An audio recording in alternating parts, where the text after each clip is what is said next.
Es tiempo de hablar de Jesús. Presentamos la lectura sin comentarios del libro El deseado de todas las gentes, capítulo 2, El pueblo elegido. Hablemos de Jesús. Omar Medina les acompaña.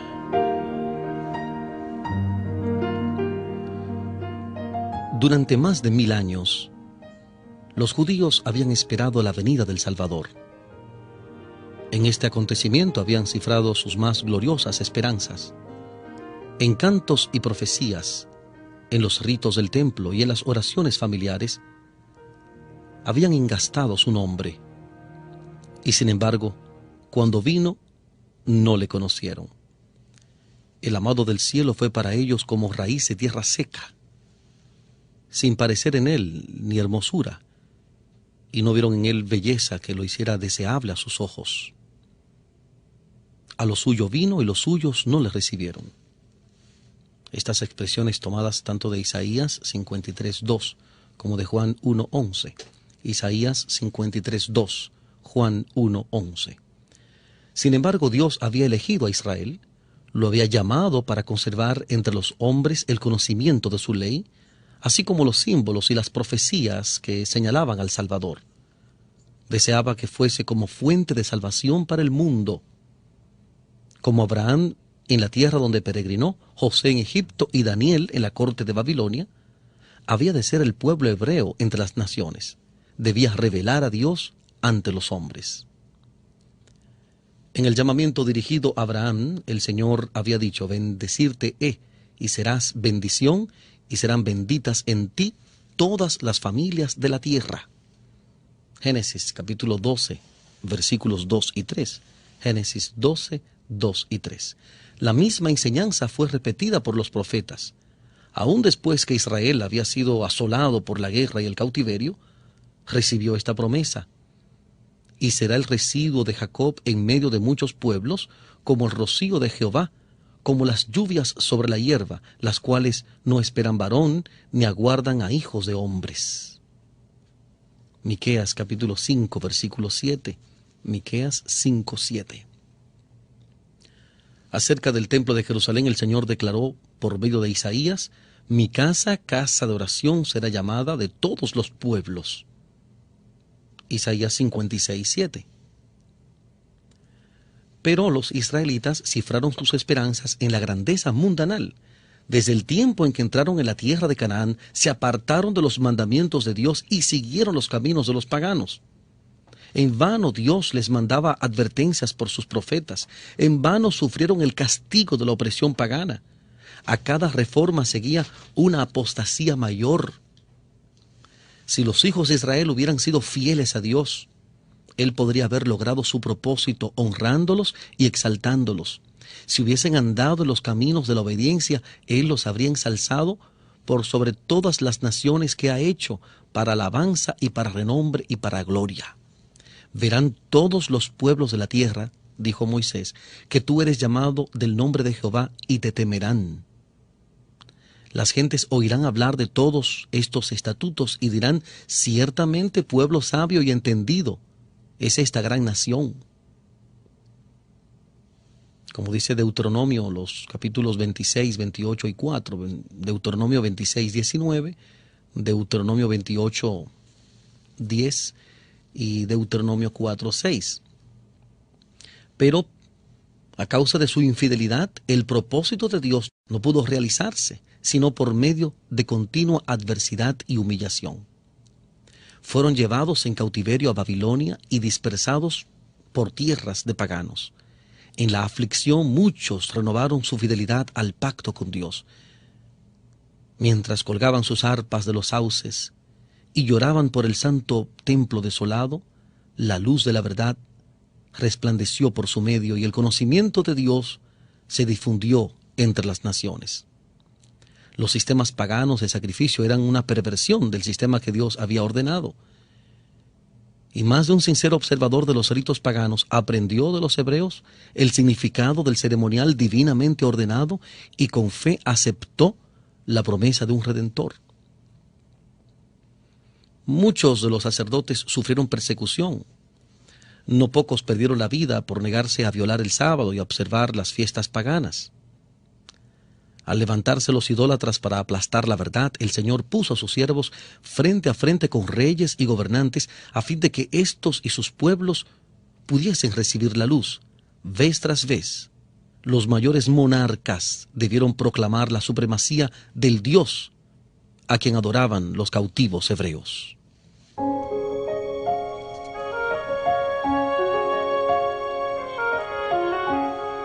Estamos presentando la lectura sin comentarios del capítulo 2 del libro El deseado de todas las gentes, capítulo 2, titulado El pueblo elegido.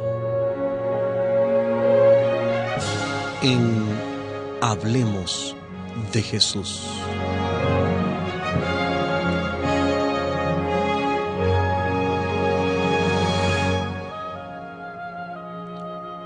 Por el cautiverio babilónico, los israelitas fueron curados eficazmente de la adoración de las imágenes esculpidas. Durante los siglos que siguieron, sufrieron por la opresión de enemigos paganos, hasta que se arraigó en ellos la convicción de que su prosperidad dependía de su obediencia a la ley de Dios. Pero, en el caso de muchos del pueblo, la obediencia no era impulsada por el amor. El motivo era egoísta, rendían un servicio externo a Dios como medio de alcanzar la grandeza nacional. No llegaron a ser la luz del mundo, sino que se aislaron del mundo a fin de rehuir la tentación de la idolatría. En las instrucciones dadas por medio de Moisés, Dios había impuesto restricciones a su asociación con los idólatras, pero esta enseñanza había sido falsamente interpretada. Estaba destinada a impedir que ellos se conformasen a las prácticas de los paganos, pero la usaron para edificar un muro de separación entre Israel y todas las demás naciones. Los judíos consideraban a Jerusalén como su cielo y sentían verdaderamente celos de que el Señor manifestase misericordia a los gentiles. Después de regresar de Babilonia, dedicaron mucha atención a la instrucción religiosa. Por todo el país se erigieron sinagogas en las cuales los sacerdotes y escribas explicaban la ley, y se establecieron escuelas donde profesaban enseñar los principios de la justicia juntamente con las artes y las ciencias. Pero estos medios se corrompieron. Durante el cautiverio, muchos del pueblo habían recibido ideas y costumbres paganas y éstas penetraron en su ceremonial religioso. En muchas cosas se conformaban a las prácticas de los idólatras. Al apartarse de Dios, los judíos perdieron de vista mucho de lo que enseñaba el ritual.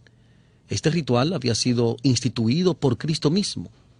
En todas sus partes era un símbolo de Él y había estado lleno de vitalidad y hermosura espiritual. Pero los judíos perdieron la vida espiritual de sus ceremonias y se aferraron a las formas muertas. Confiaban en los sacrificios y los ritos mismos, en vez de confiar en aquel a quien éstos señalaban. A fin de reemplazar lo que habían perdido, los sacerdotes y rabinos multiplicaron los requerimientos de su invención. Y cuanto más rígidos se volvían, tanto menos del amor de Dios manifestaban. Medían su santidad por la multitud de sus ceremonias, mientras que su corazón estaba lleno de orgullo e hipocresía.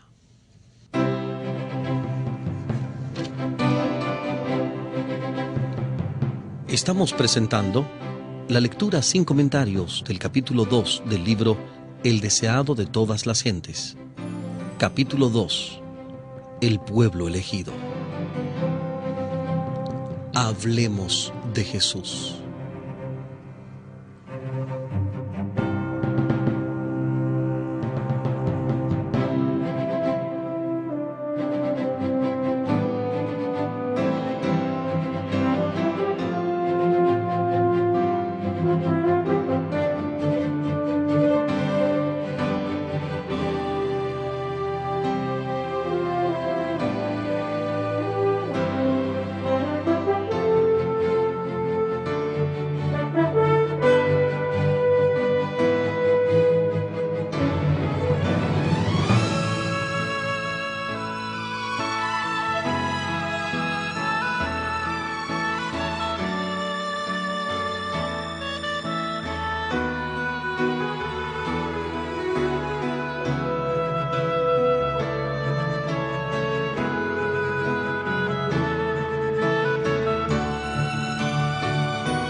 Continuamos en la presentación de este capítulo 2 del libro El deseado de todas las gentes.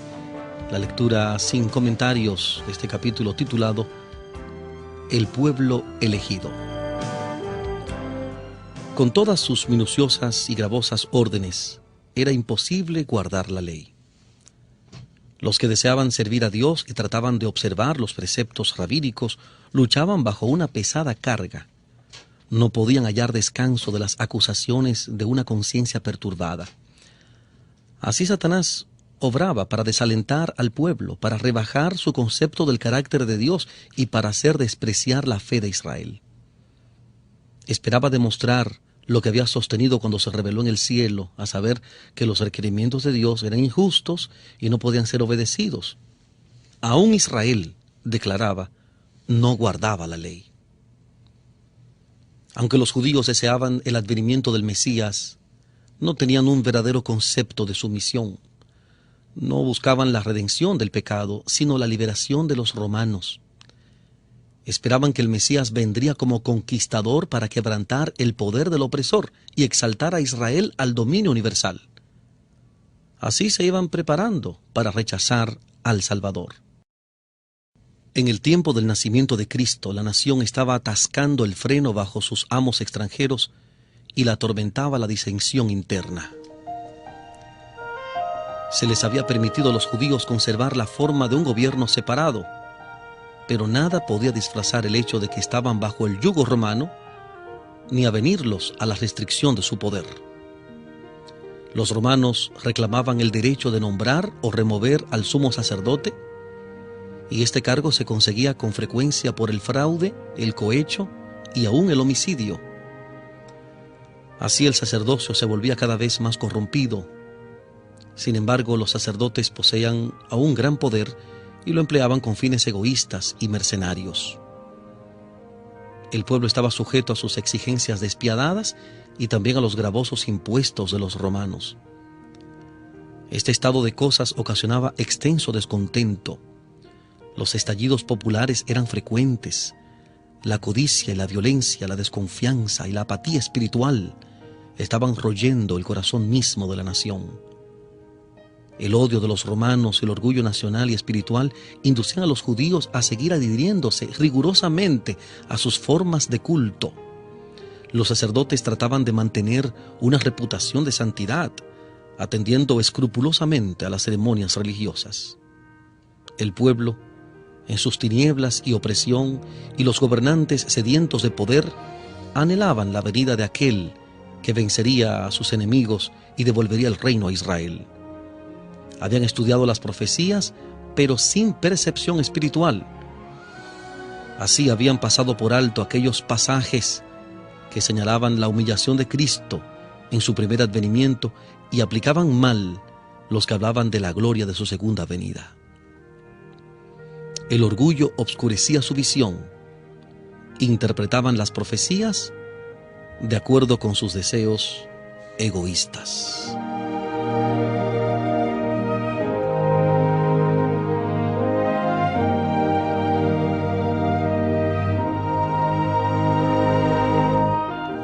Hablemos de Jesús.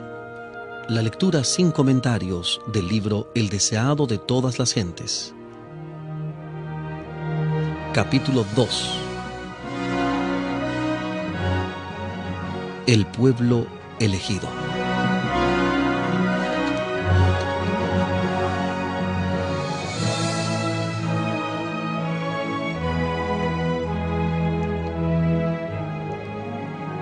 Omar Medina les agradece la fina gentileza de la atención dispensada. Que Dios les bendiga.